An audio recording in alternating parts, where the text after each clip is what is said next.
Hello friends, Assalamu alaikum. இது last Friday செஞ்ச recipe ஒன்று தான் ஃப்ரெண்ட்ஸ். எப்போவுமே பிரியாணி ஃப்ரைடேக்கு செய்யாமக்கி கொஞ்சம் டிஃப்ரெண்ட்டாக செய்வோம் அப்படின்ட்டு ட்ரை பண்ணியிருந்தேன். இது வந்து அக்னி பிலவ்.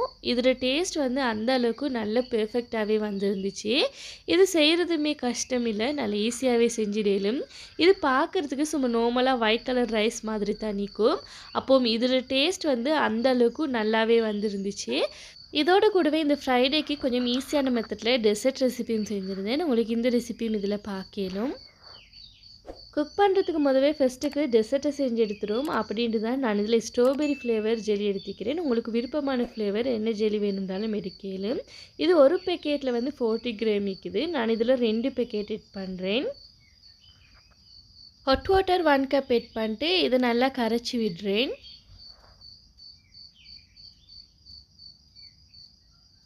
ஜெல்லியை நல்லா கரைச்சி விட்டதுக்கப்புறமா இதில் மறுபடியும் 1/2 கப் வாட்டர் எட் பண்ணுறேன். சும்மா நார்மல் வாட்டர் தான் எட் பண்ணிட்டு இதை கரைச்சி விடுறேன். 1.5 கப் ஹாட் வாட்டர் மட்டுமே எட் பண்ணிட்டு இதை கரைச்சிட்டு உங்களுக்கு ஃப்ரிட்ஜில் வைக்கவும் இல்லைம். அப்படி வைக்கக்குள்ளக்கு இது திக்காகிறதுக்கு லேட் ஆகும். இன்றைக்கு குயிக்காக திக்காகணும் அப்படின்றதுக்காக வேண்டி தான் நான் இதில் ஹாட் வாட்டர் எட் பண்ணிட்டு நல்லா கரைச்சிட்டு அதுக்கப்புறமா நார்மல் வாட்டர் எட் பண்ணி இதை நல்லா கரைச்சிட்டு இதை ஃப்ரீசரில் தான் வைக்கிறேன் குயிக்காக திக்காகிறதுக்கு. 1 kg ரைஸுக்கு 1 kg பீஃப் எடுத்துக்கிறேன். இதில் முள்ளோடு 200 கிராமும் சதை 800 கிராமும் எடுத்து வச்சுக்கிறேன். இந்த மாதிரி நல்ல பெரிய பீஸாக கட் பண்ணி எடுத்துக்கோங்க. இப்போ இதை அப்படியே நல்லா வாஷ் பண்ணி எடுத்து வச்சுக்கிறேன். இப்போ இதை அப்படியே ப்ரெஷர் குக்கரில் போட்டுட்டு இப்போ இதில் வந்து கருவேப்பட்டை 3 எட் பண்ணுறேன். இது கூட வந்து 3 டேபிள் ஸ்பூன் கொத்தமல்லி,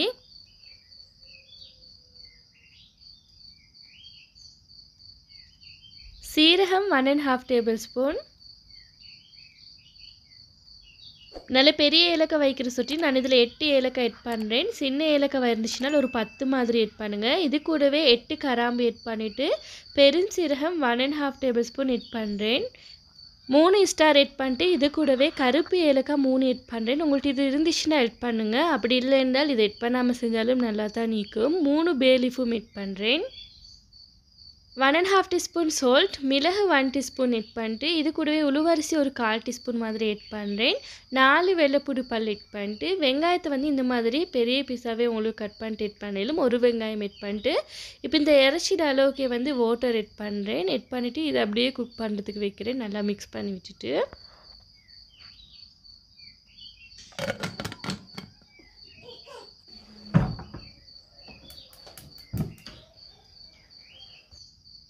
இறைச்சி அங்கால குக்காக கொள்ளைக்கு இங்கால டிசைட் செய்கிறதுக்காக வேண்டி 2 டேபிள் ஸ்பூன் ஜெலட்டின் எட் பண்ணிவிட்டு இதில் சும்மா நார்மல் வாட்டர் தான் எட் பண்ணி இதை நல்லா கரைச்சி விட்டேன்.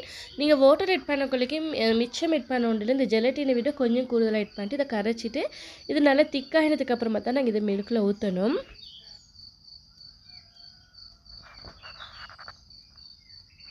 இதில் மில்க் 3 கப் எட் பண்ணுறேன். இது சரியாக 750 ml இருக்கும்.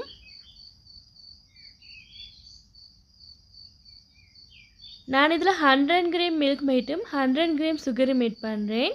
நீங்கள் வெறும் மில்க் மெய்ட் மட்டுமே எட் பண்ணுற அப்படின்றால் 200 கிராம் மில்க் மெய்ட் மட்டும் எட் பண்ணுங்கள். அப்படி இல்லை சுகர் மட்டும் எட் பண்ணுறேன்றாலும் 200 கிராம் சுகர் மட்டும் எட் பண்ணினாலும் நல்லா வரும். இதில் நான் ஏற்கனவே அந்த கரைச்சி வச்சுருந்த ஜெலட்டின் எட் பண்ணுறேன். நீங்கள் இன்றைய தான் என் வீடியோ ஃபஸ்ட் டைம் பார்க்குறீங்கன்னா ப்ளீஸ் ஃப்ரெண்ட்ஸ் நீங்கள் சப்ஸ்கிரைப் பண்ணிட்டு சரிக்கிற பெல் ஐக்கனை ப்ரெஸ் பண்ணிட்டு அதில் ஆல் அப்படின்ற ஆப்ஷனையும் ப்ரெஸ் பண்ணிவிடுங்க. அப்போ தான் நான் ஷேர் பண்ணுற எல்லா வீடியோ நோட்டிஃபிகேஷனில் வரும். இப்போ இது நல்லா நாங்கள் காய்ச்சி எடுக்கணும், நல்லா கொதிச்சு வரணும். இது கூட இந்த வாசத்துக்காக வேண்டி வெனிலா எசன்ஸ் ஒரு 1 டீஸ்பூன் மாதிரி எட் பண்ணிவிட்டு இப்போ இதை நல்லா மிக்ஸ் பண்ணி விடுறேன்.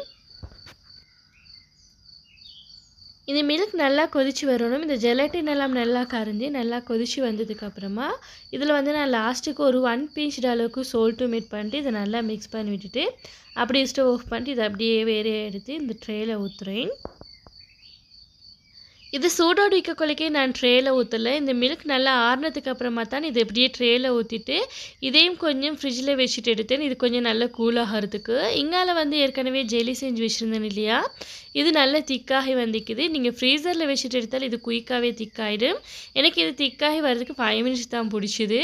நல்லா திக்காகி வந்ததுக்கப்புறமா இது இந்த மாதிரி நல்லா சின்ன பீஸாக கட் பண்ணி எடுத்துகிட்டு இதை அப்படியே வந்து நான் அந்த மில்கில் எட் பண்ணுறேன். நான் இந்த மில்கை வந்து ஏற்கனவே சொல்லியிருந்தேன் ஃப்ரிட்ஜில் ஏற்கனவே நல்லா கூல் ஆகிறதுக்கு வச்சுட்டு நல்லா கூல் ஆனதுக்கப்புறமா இதை அப்படியே இந்த ஜெல்லியை அப்படியே எட் பண்ணிட்டு இதை நல்லா மிக்ஸ் பண்ணி விட்டுட்டு இதை அப்படியே மறுபடியும் ஃப்ரீசரில் வச்சுன்னு ஒரு 5 மினிட்ஸ்க்கு நல்லா திக்காகி வரதுக்கு.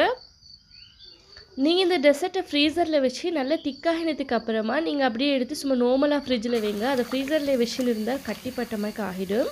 இங்கால வந்து இந்த பீஃப் கறி நல்லா குக்காகி வந்திக்குது. இப்போ இதுலிக்கிற இந்த இறைச்சி துண்டெல்லாம் வந்து வேறையாக எடுக்கணும்.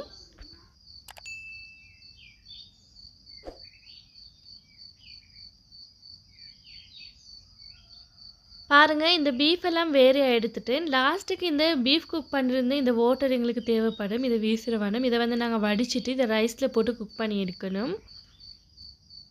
இங்கால ரைஸ் வேக வைக்கிறதுக்காக வேண்டி நான் இதில் 2 டேபிள் ஸ்பூன் கீ ஆட் பண்ணுறேன்.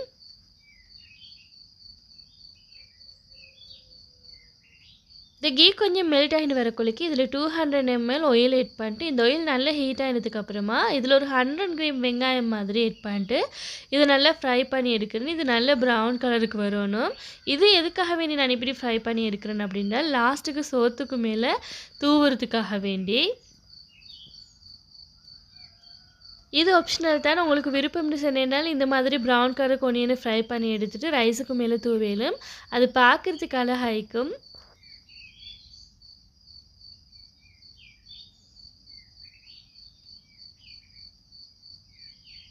நான் ரைஸுக்கு மேலே தூவுறதுக்காக வேண்டி பாதாமையும் இந்த மாதிரி கொஞ்சம் ரோஸ்ட் பண்ணி எடுக்கிறேன். உங்களுக்கு இந்த பாதாமுக்கு பதிலாக கஜு ப்ளம்ஸ் இதுவுமே ஆட் பண்ணிலும் பார்க்குறதுக்கு அழகாக இருக்கும்.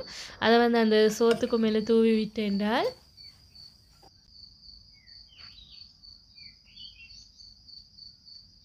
பாதாமையும் நல்லா ரோஸ்ட் பண்ணி எடுத்ததுக்கப்புறமா நல்ல பெரிய வெங்காயமாக பார்த்து 3 வெங்காயம் எடுத்துக்கிறேன். இது 200 கிராமுக்கு. இப்போ இதை போட்டு நல்லா வதக்கி விடுறேன்.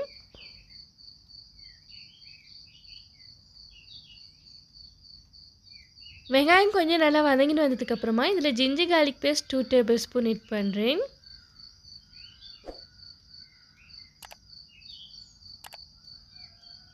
ஜிஞ்சர் கார்லிக் பேஸ்ட்டை பச்சை வாசனை போய்த்து அதுவும் கொஞ்சம் நல்லா வதங்கி வந்ததுக்கப்புறமா இதில் 2 பே லீஃப் ஆட் பண்ணுறேன். இது கூடவே ஒரு 3 ஏலக்காய், 1 ஸ்டார், 4 கராம்பு, 2 கருவேப்பட்டை ஆட் பண்ணிட்டு இதை வதக்கி விடுறேன். இது கொஞ்சம் வதங்கிட்டு வரக்குள்ளைக்கு வெங்காயத்தோட 8 பச்சை குச்சிக்கோம் ஆட் பண்ணிட்டு இதையும் வதக்கி விடுறேன்.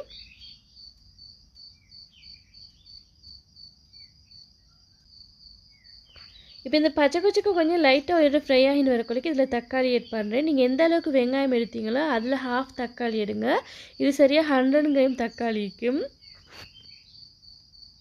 இந்த தக்காளியை நல்லா மிக்ஸ் பண்ணி விட்டு நல்லா வதக்கி விடுங்க. இந்த தக்காளி நல்லா வதங்கினதுக்கப்புறமா இதில் 3 டேபிள் ஸ்பூன் தயிர் ஆட் பண்ணேன். இது சரியாக 100 கிராம்.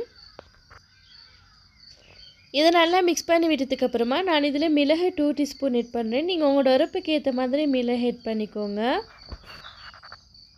இதில் சில்லி பவுடர் வேறு மசாலா ஒன்றுமே சேர்க்குற இல்லை. இந்த மிளகுடையும் பச்சை குச்சிக்கடையும் காரத்துக்கு தான் இதை குக் பண்ணி இருக்கணும்.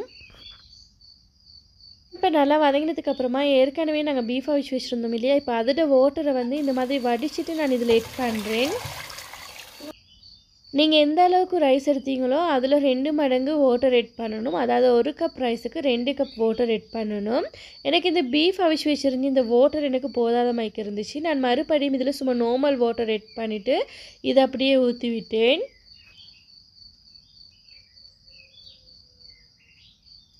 இப்போ இதை நல்லா கொதிக்க விடணும். இதில் நான் மறுபடியும் 1 டீஸ்பூன் சால்ட் ஆட் பண்ணிட்டு இப்போ இந்த ஏற்கனவே அந்த குக் பண்ணி வச்சுருந்த பீஃபையுமே இதில் ஆட் பண்ணிவிட்டு இதை கொதிக்க விடுறேன்.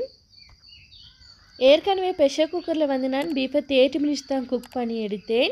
இது நல்லா குக்காகின பீஃப் தான். அப்போவும் வந்து இதை நாங்கள் இந்த ரைஸ்லேயும் போட்டு அந்த ரைஸோடு சேர்ந்து இந்த பீஃப் குக்காகி வரக்குள்ளைக்கும் இது இன்னும் டேஸ்ட் ஆகிக்கும்.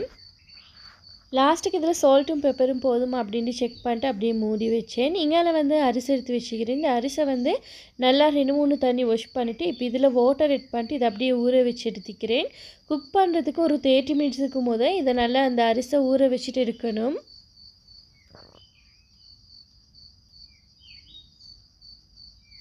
உங்களுக்கு இந்த ரெசிபி பிடிச்சிருந்ததுனால ப்ளீஸ் ஃப்ரெண்ட்ஸ் நீங்கள் கண்டிப்பாக லைக் பண்ணுங்கள். நீங்கள் லைக் பண்ணனால தான் இன்றைக்கி நம்ம நிறைய வீடியோஸ் போடுறதுக்கு நீங்கள் என்னை மோட்டிவேட் பண்ண மாதிரி இருக்கும்.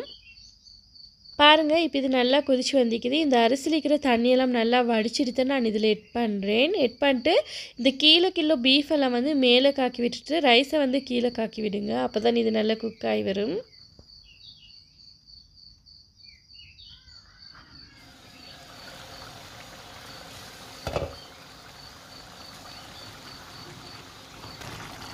பாருங்க இதில் இருக்கிற இந்த தண்ணியெல்லாம் வற்றி நல்லா குக் ஆகி வந்திக்குது. இப்போ இதை டம்முக்கு போடணும். ஸ்டவ்வை நல்லா லோ ஃப்ளேமில் வச்சுட்டு இதை அப்படியே மறுபடியும் ஒரு 15 மினிட்ஸ் அப்படியே டம்மில் போட்டு வைக்கிறேன்.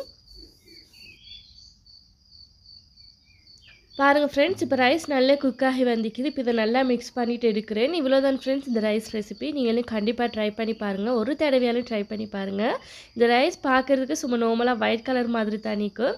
அப்போ இதோட டேஸ்ட் வந்து வேறு லெவல் ஆகிக்கும். சின்ன பிள்ளைகளெல்லாம் நல்லா விரும்பி சாப்பிடுவாங்க. டெசர்ட்டுமே வந்து நல்லா திக்காகி செட் ஆகி வந்திக்குது.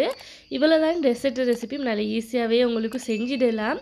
நீங்களே ட்ரை பண்ணி பார்த்துட்டு எப்படி வந்தேன்னு கமெண்ட்டில் சொல்லுங்கள். இந்த ரெசிபி உங்களுக்கு பிடிச்சிருந்தால் ப்ளீஸ் ஃப்ரெண்ட்ஸ் லைக் பண்ணுங்கள், ஷேர் பண்ணுங்கள், கமெண்ட் பண்ணுங்கள். மறக்காமல் சப்ஸ்கிரைப் பண்ணி சைடில் இருக்கிற பெல் ஐக்கானை ப்ரெஸ் பண்ணிடுங்க. தேங்க்ஸ் ஃபார் வாட்சிங்.